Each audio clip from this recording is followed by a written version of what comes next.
These are some of the greatest gardens in Britain. From a ducal castle to a garden once lost in time. From a modern masterpiece to a plantsman's paradise. We've searched out the finest in the land. Each has its own unique story to tell. Oh, it's delightful. Join me, Carol Klein, on a journey through the 4 seasons. Woo! As I experience a year in their lives. Meet the people who look after them.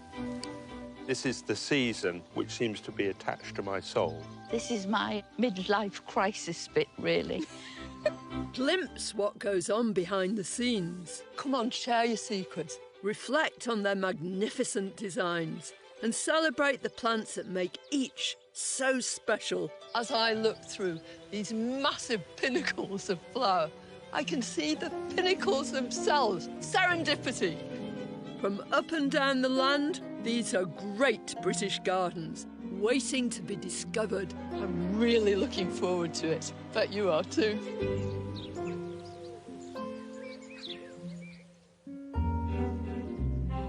In the east of England, in the county of Norfolk, is a world-renowned Great British Garden.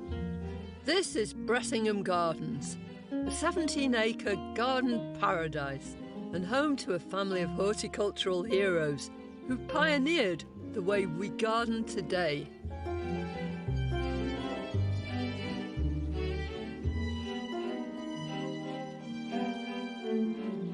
Bressingham Hall has been the home of the Bloom family since 1946.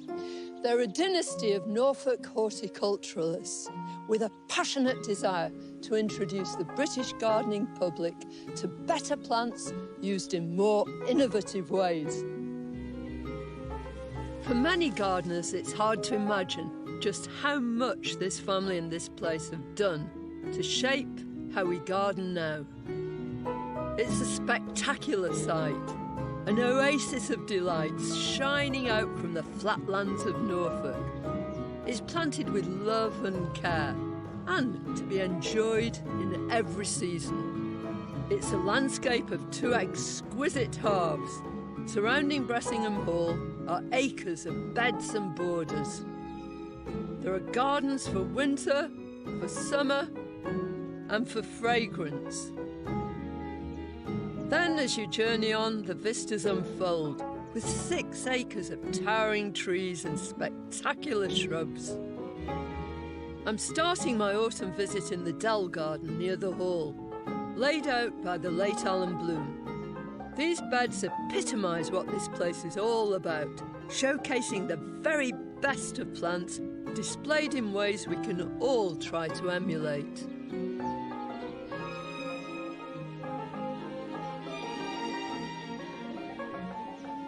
How's this for a resplendent red-hot poker? It's very, very aptly named, isn't it? This one is Nefophia ruperi, and it's one of the biggest and the brightest and the best of them all. It's the last to flower, and talk about saving the best till last.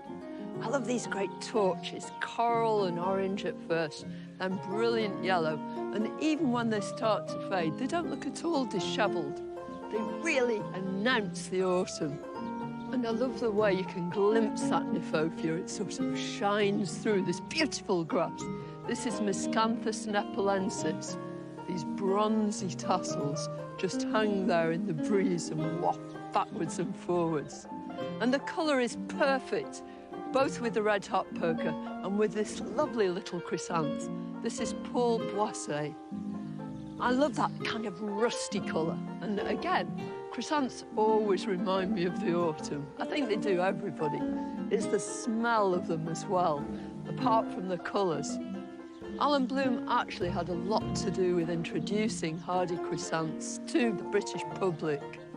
And here, this combination, I'm sure he would have been totally proud of. It's absolutely just him. Bloom by name and bloom by nature, Alan was and always will remain a horticultural legend. The son of a market gardener from the age of 17, Alan devoted his life to growing plants, and at Bressingham Hall he got the opportunity to put those plants together. He bred 170 plants, including Agapanthus Bressingham Blue and the fiery flowers of Crocosmia lucifer, and was awarded the RHS Victoria Medal. His burning passion was herbaceous perennials, a group of plants that provide the backbone of all our gardens today. What do you mean by a herbaceous perennial? Well, it's a plant that comes every year, but during the winter it dies down. It's a very sound evolutionary development because our winters can be very, very cold, and most plants, of course, flower in the summer. Perennials had long been the preserve of houses with grand gardens. Annual bedding plants were the choice for most of us gardeners, but Alan wanted everyone to see the potential of herbaceous perennials. These were the sort of plants that Alan Bloom came to love. I think one of the things he probably loved most about them was the way that they change right the way through the year. So none of them are static. You get all these different rhythms and developments right the way through. The planting design of the Dell Garden, created in the 1950s, has stood the test of time, thanks to an idea of Alan's, which continues to influence so many of our gardens. Now, a traditional herbaceous border is a long, thin thing. Tall plants at the back, short plants at the front. That really didn't show him what these plants would do, nor did it inform any kind of aesthetic sensibility. It was just very straightforward and very boring. So he hit on this idea, totally revolutionary, of planting his plants in these great big island beds. It's particularly good for being able to view plants from all sides, and ideal for growing the plants he loved. These beds are a living testament to the green fingers of Alan Bloom, who sadly died in 2005 at the age of 98. But his vision and legacy live on. Alan's son Adrian watched as his dad created the gardens. Joining the family nursery business in the mid-1950s, Adrian couldn't resist creating a garden of his own. It's a further 6-acre landscape with its own atmosphere and identity. The wonderfully named Foggy Bottom is like entering another garden. Here, there are shrubs and trees of all shapes and sizes. It's worth coming up those stairs to see you. Yes. Lovely to see you. Well, and to see this. It's so different, this, from the Dell Garden, because everything here is surrounded by trees, and you take all your views from that backdrop, don't you? well, that's true. I mean, a lot of years ago, over 50 years ago, in fact, we had a fence. 50 years ago? Yeah, when we started. Wow. That makes you realise that you're not a youngster anymore. But the idea was to have these broad pathways running through either way, and so that you get the vistas, Yeah. and then fill them in with sort of changes through the season with perennials and various other things. But initially, the garden was mostly conifers and heathers, because that was the thing I was sort of collecting in the late 60s, early 70s, Yeah. I guess. Nobody knew much about them. But I mean, you're an authority on conifers. well, gardening with conifers anyway, yeah. I felt that, you know, there was a place in the garden for those. And at that time, also, it was about heathers and the year-round garden. It was really the year-round garden that was at the back of it all. So it's lovely to see it from up here, but I want to see it at ground level. Adrian's dream of creating a year-round garden has certainly been realised. His passion for conifers has been pivotal in this.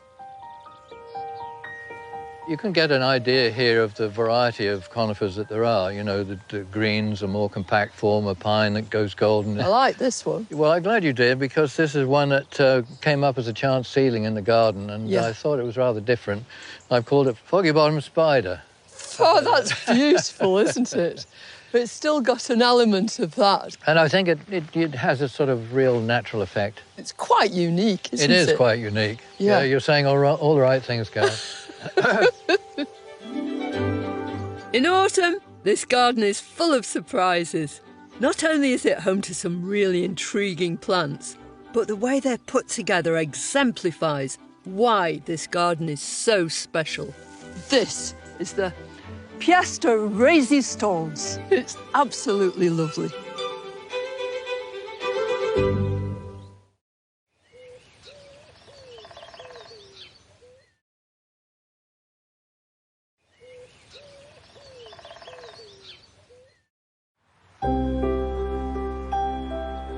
It's autumn at Bressingham Gardens, the home of horticultural royalty, the aptly named Bloom family. It's the life's work of Alan and Adrian Bloom. Adrian is a planting pioneer and the man responsible for creating and perfecting this 17-acre garden. The guiding principle of this garden has always been to show people the right plants for the right place, for any size of garden.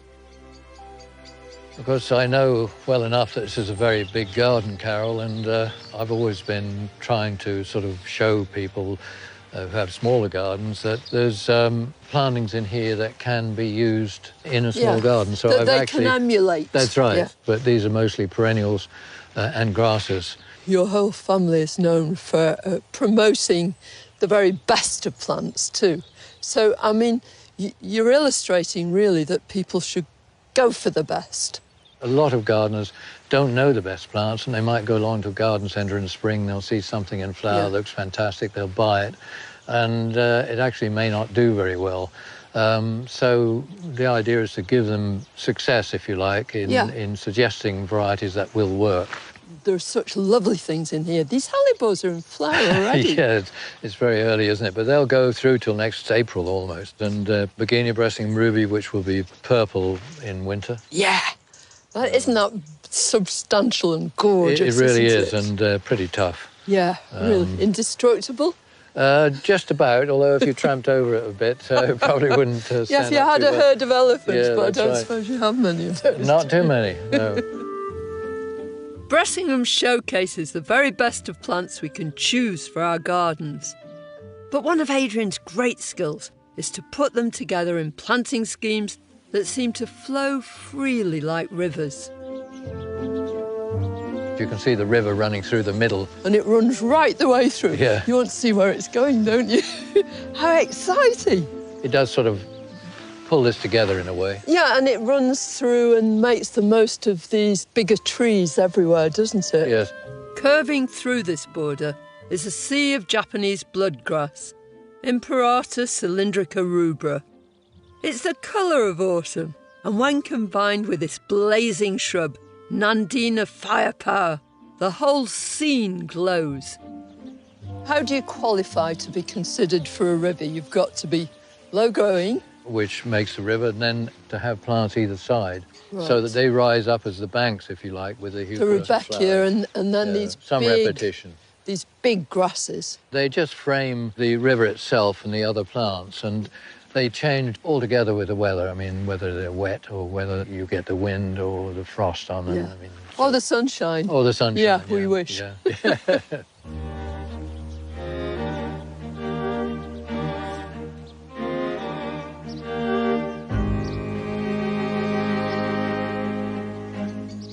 In this subdued light, this cornice midwinter fire just glows, this glorious golden foliage. And of course, it's got more to offer. Come the winter, there'll be red stems. But at the moment, it just leads you into this. Look at this. This is a millennia. It's probably a seedling from one called Transparent. And that's exactly what happens here.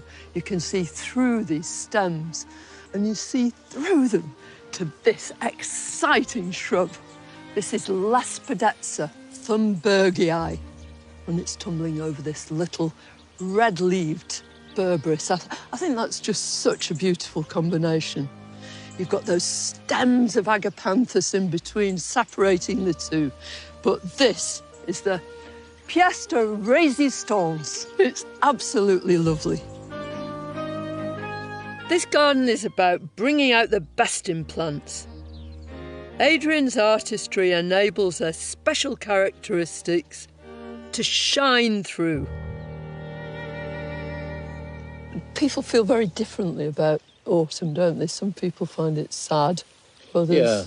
How about you? It can be all things to all people in a way. You have your melancholy days in a way. Of course, you think of the autumn, and in England, it can be often pretty dull and no sun and this sort of thing, and that's when the colours show up the most. But to me, that autumn colour is emotional, more emotional than almost anything else in the year, potentially anyway, because it sort of just makes you stop and think, because it's such a fleeting point in the year.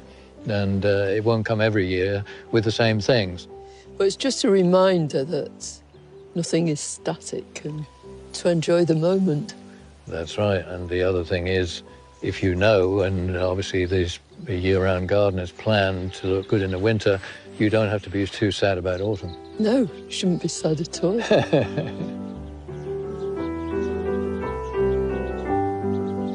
Making the most of the seasons and planning for the year ahead is top of the agenda here. So my winter visit is a wonderful prospect.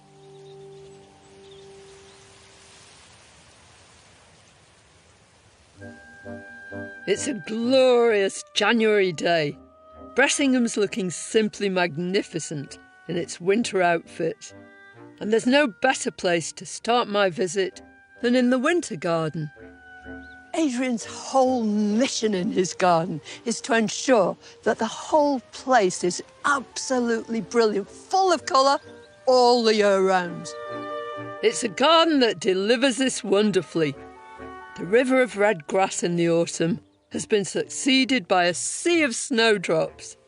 And in amongst gently waving grasses, there are winter shrubs you feel you could warm your hands on. Isn't this magnificent? This huge stand at the corners. It's called Midwinter Fire, very aptly named. Its stems are sort of glowing gold at the base, and then they really catch alight with these brilliant red tips. And what's more, it mingles so beautifully with other plants. Look at it here with this lovely abies, this noble fir. It's bluey green, almost opposite on the colour spectrum to this bright orange here. And the two set each other off so wonderfully. I also love the way that that's got a kind of horizontal plateau-like presence, whereas these are upright, reaching for the blue winter sky. The winter garden at Bressingham is packed full of brilliant ideas. It's a real showstopper. A bit of winter work. Oh, hi, Carol. Hi. Yeah, I was just making this entrance nice for you. Most considerate of you. No red carpet, but... What is it? Well, it's a weeping Atlas cedar, Cedrus atlantica glauca pendula. Right. It does make sense, but... So Atlas being the Atlas Mountains? Yes, that's right, yeah. From sort of Morocco. But it is pretty hardy through most of the UK. It's been trained up over an archway. I did that 12, 15 years ago, I suppose. But you've got a double arch, haven't Well, you? this one, yes, you can see why I'm pruning it. This is one that gives you a view through to the borders through there and Bressingham Hall in the distance. Positively architectural. I love these little twinkles of white. Snowdrops are the epitome of this time of year. This particular variety, S. Arnott, Sam Arnott, was given to me about 40 years ago, one clump out of somebody's garden, and I've continued to split it up, and all the ones that you're going to see all came from that one clump. You couldn't have a better snowdrop than S. Arnott. No. It's got this beautiful honeyed perfume too, hasn't Lovely, it? yeah. And that's such a clever combination with the Ophiopogon. People call it black grass, but it's not a grass at all, is it? No, it isn't. It's from the lily family, but it's evergreen or ever black, and the contrast you get with other plants is tremendous. Very Art Deco combination. Yeah. Come on, I want to see some more. Snowdrops shine brightly in any garden, but here these treats are set within a brilliant framework of colourful trees. Look at the wealth of colour here, isn't there? Yes, I think with the winter sun on it, it's very striking. You know, if you look up, you've got the different heights and colours and forms, which is what you've got in conifers, of course, but you notice them so much more now. So in the distance there, that's Xanthocarpus, better called green arrow, really. Yeah. It's with these lovely sort of wafty arms. There's an abies called golden spreader there. Yeah, which is big and solid, isn't it? It really is. Yeah. It's a real pyramid. And then the very bright blue spruce, but these last three I have done some pruning to keep them keep the shape and keep them from getting too big. Adrian's careful tree management is the key to the winter garden's backbone.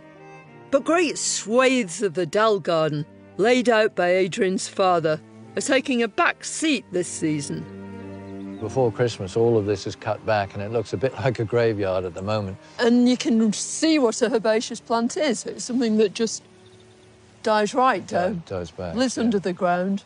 Yeah. And then when we come in the spring, it'll all be then coming you up get again. that resurgence. The striking difference between these views and those in the winter garden brilliantly demonstrates Adrian's prioritising of the year-round garden.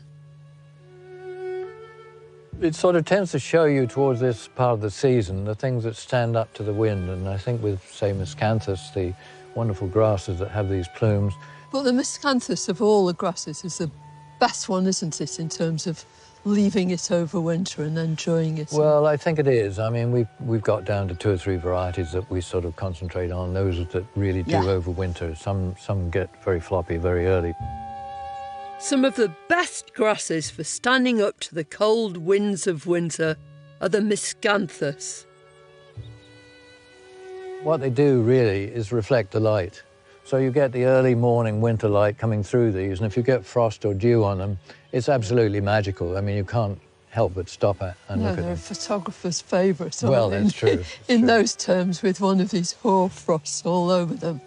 So there are grasses and grasses, though, aren't there? I mean, the miscanthus, most of them are wonderful through the winter.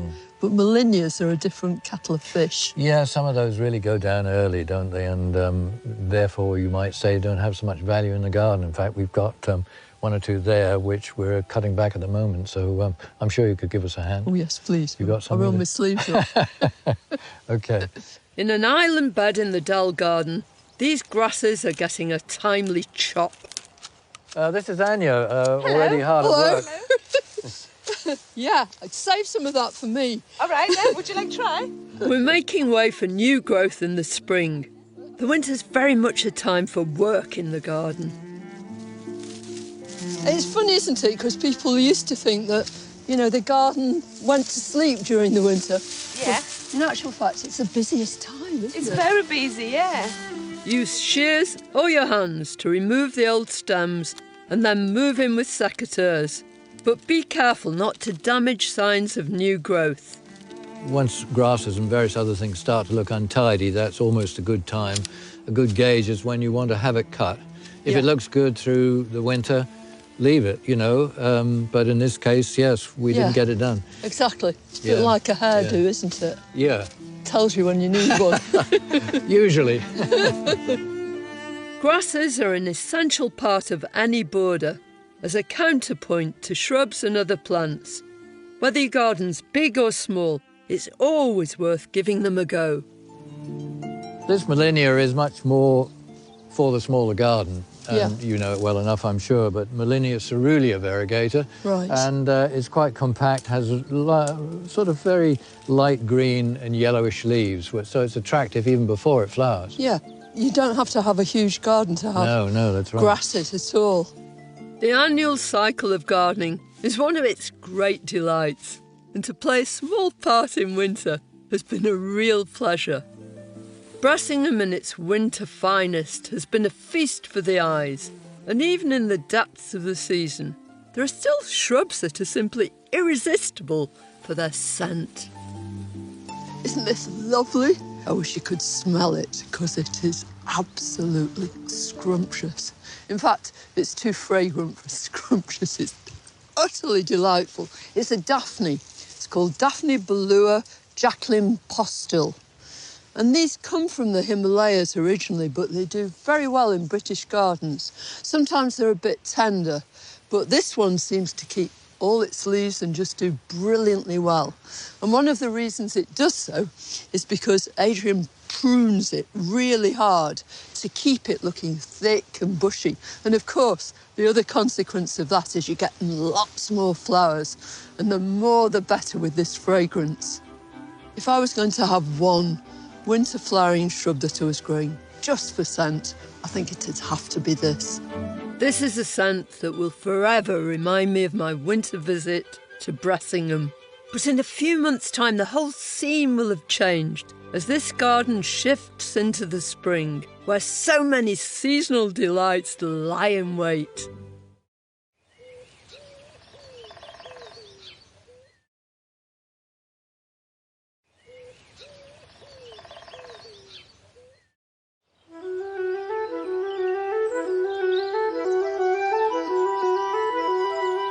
In the county of Norfolk, in the far east of England, spring has arrived at Bressingham Gardens.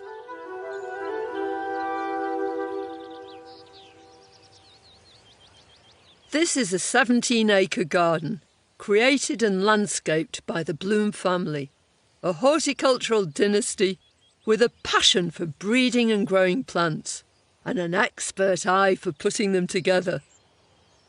From the tree house overlooking the garden, Foggy Bottom. Well, welcome to Foggy Bottom in spring. Adrian Bloom has a room with a view. It's this time of year, actually, that you can really spot the shrubs which stand out, and the early shrubs like magnolias, which get into small trees, berberis, even rhododendrons. One of the most iconic sights at this time of year are the blooms of magnolias, a sure sign that spring has sprung. Shining out are the goblet-like flowers of Magnolia Elizabeth. Unusually, rather than pink or white, they're a delicious buttery yellow, a real talking point, and much admired. In this garden, it's all about the plants and the fact that they're coming into flower and showing up. What can compare to camellias when they put on their show-stopping performance in the spring? Well, I have to share this one with you. Camellia Donation is, to my mind, the best of all the camellias. And it's a good doer, a good grower. I pruned this hard back last year immediately after flowering. And look at the size of these flowers, which you can pick and bring indoors. And it goes on for weeks. But spring at Bressingham isn't just about seductive and showy shrubs. Perennials like these pale pink dicentras abound on the woodland floor. They're at home in shade, and if they're given the right conditions, they'll form thriving colonies with ferny foliage and masses of drooping locket-shaped flowers. Away from Adrian's home garden at Foggy Bottom, the Dell garden created by Alan Bloom more than 60 years ago is bursting into bloom. Camellias and rhododendrons flank the Flint Bridge, and below them are drumstick primulas, aptly named with their spheres of purple flowers on long stems. This variety is Primula denticulata, Bressingham Beauty. Like so many plants in the gardens, it was bred here. Overhead, trees and shrubs create a breathtaking show, whilst at ground level, beautiful bulbs are bursting through the soil.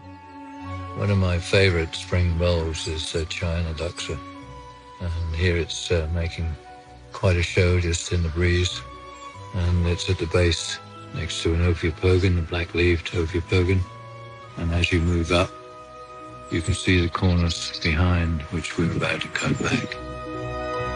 The cornice has completed its spectacular show. It was aflame when I visited during the winter. Now action must be taken to guarantee the same superb show next winter. So Andy's cutting back the cornice here, and it's going to make a show again next year, but you need to cut it back hard enough, as you can see. Cornice looks great en masse, but it can thrive just as well in a pot. Whether it's in a container or in the ground, if you cut all or at least several of its stems hard back to the base each spring, it will reward you next year with a mass of fiery stems. You can use the prunings to make cuttings, just stick them in the ground. Spring treats abound, and amongst them are some true treasures. Trilliums are extra special, with mottled green foliage and flowers in pure white or rich ruby red. As woodland plants, trilliums are happiest living in shady corners. They're intriguing plants with everything in threes. It's no surprise to see them thrive here in spring. They provide a tantalising prelude to the delights of summer.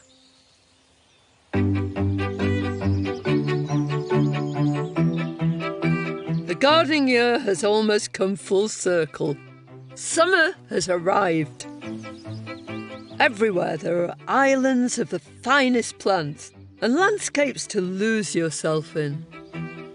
You're reminded of the Bloom family's devotion to growing an astonishing variety of plants and displaying them in the best possible ways.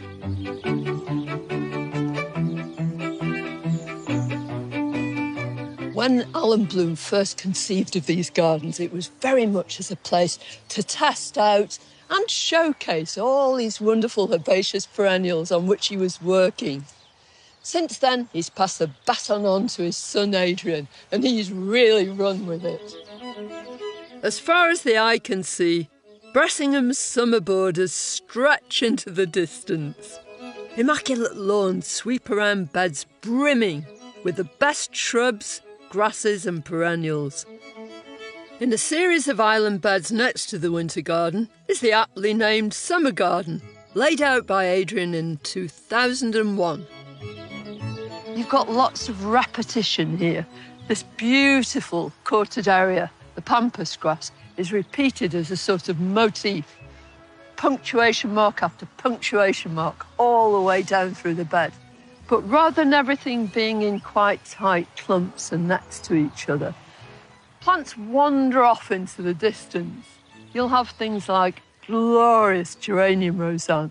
It goes right the way over and flows through this whole bed. Geranium roseanne has to be one of my favourite plants of all time. And it's not just me that likes it. In 2013, it was voted Plant of the Centenary in an RHS public vote. One of its very best qualities is the fact that it flowers almost continuously, sometimes from mid-May right the way through till October or so. And it produces lots and lots of flowers. It's floriferous. And that's because it's actually a sterile hybrid, so it doesn't set any seed. Now, once a plant has set seed, it's really achieved its purpose. So its further flowering isn't going to be as good. And that's why we deadhead things to keep them flowering. But in this case, you don't need to do it because the plant does it for itself. It just produces flower after flower after flower. It's no surprise that the nation's favourite plant is a perennial, the kind of plant that Alan Bloom championed throughout his life. He and his assistant, Percy Piper, bred some of the greatest summer perennials. Here in the Dell Garden, the display is dazzling. The salvia, the deep purple blue over there, the spikes of those against the flat of the Achillea gold plate, I think that one is. I mean, that is very dramatic just in itself. It's very dramatic. Herbaceous perennials are one of my favourite groups of plants, and I know you love them too.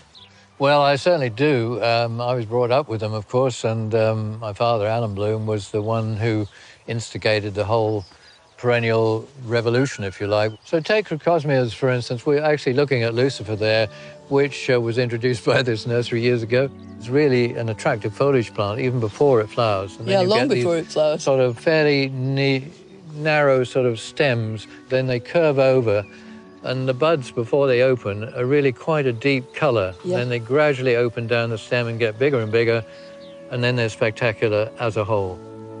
Historically, this has always been a garden where new plants have been introduced and tried out, but that continues, doesn't it? Yes, I think my father and Percy Piper set the bar rather high with the introductions they made many years ago. Yeah.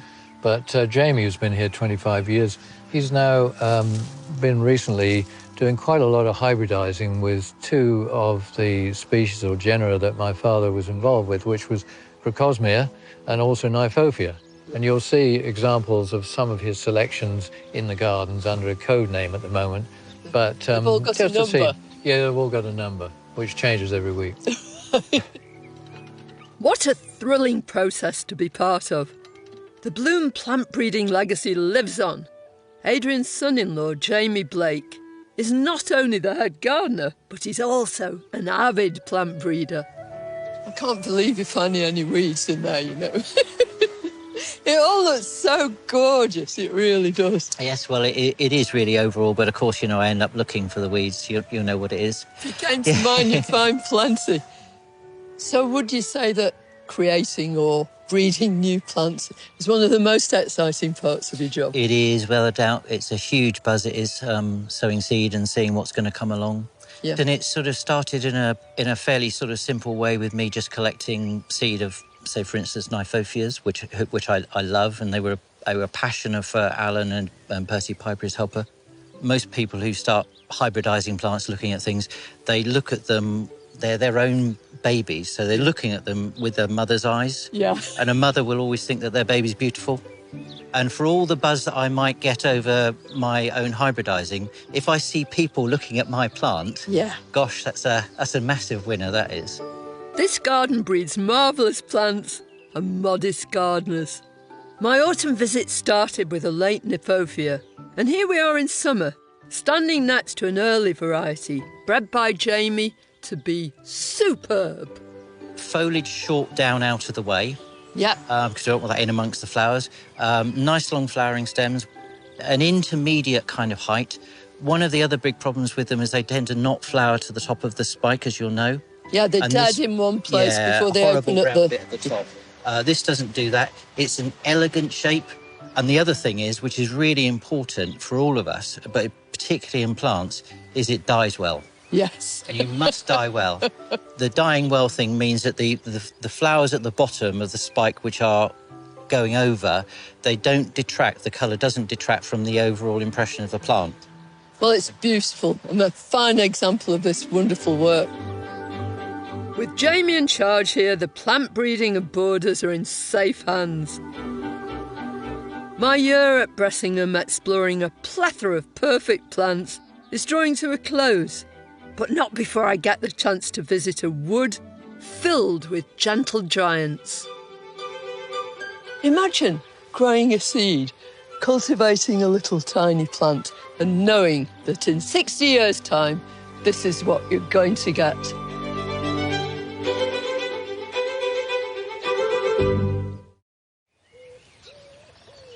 Is it dies well? Yes, it must die well. The dying well thing means that the flowers at the bottom of the spike, which are going over, they don't detract, the colour doesn't detract from the overall impression of the plant.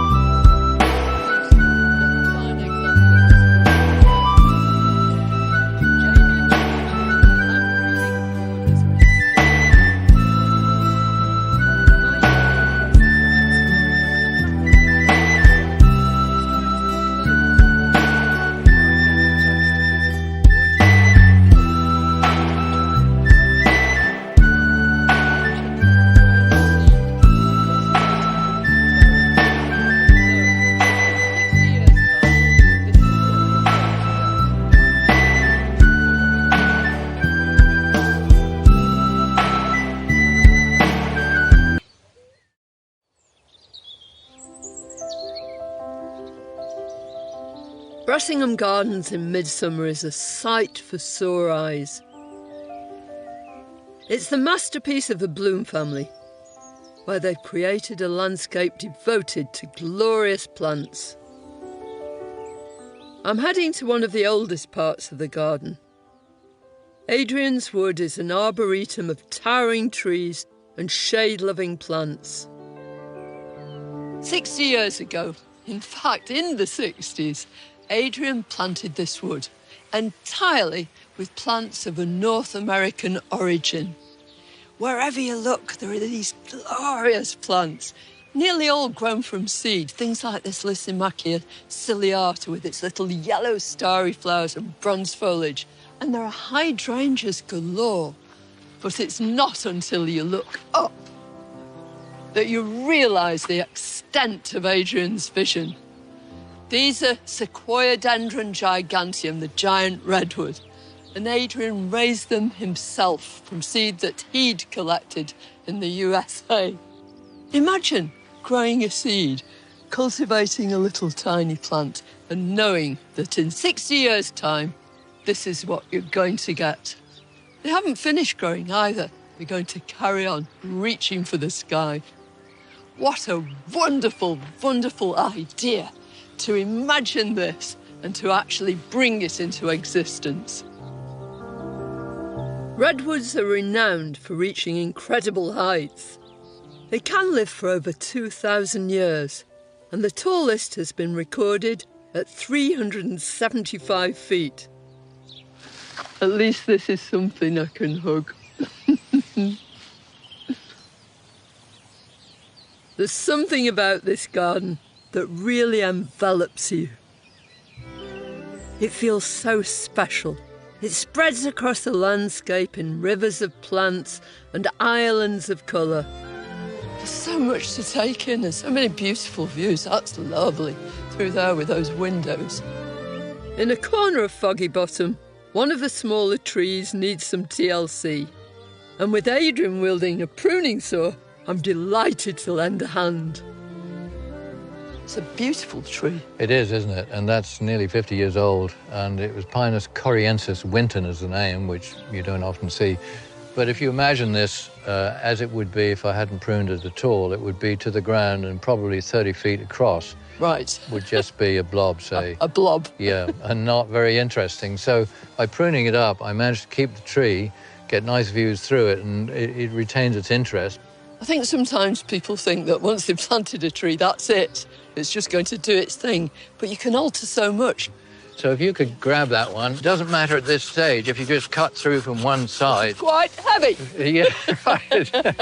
That was testing you out. If you cut back bigger branches, and that goes for many sorts of trees, further back without undercutting it this way, then of course it will split. Rip. And you don't want that. No, you don't. Also, it's completely squash this heather and possibly me. Absolutely. But can you manage that? Yeah, I'm going to cancel my gym membership. There we go, short one. Is there ever a circumstance, Adrian, when you finish something and you actually think, not sure whether I should have done that? Yes. No regrets one has to have. Yes, look at that. I think it works, doesn't it? Oh, it definitely does. Yeah.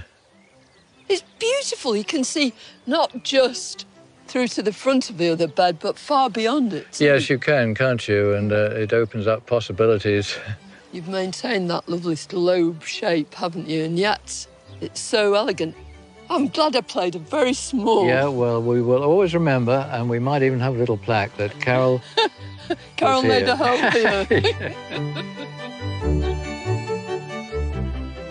Few places can claim to have shaped the gardening habits of a nation so enduringly as Bressingham, pioneered first by Alan Bloom and now by Adrian. Together, they innovated and popularised a style of gardening that's not only inspiring, but beautiful.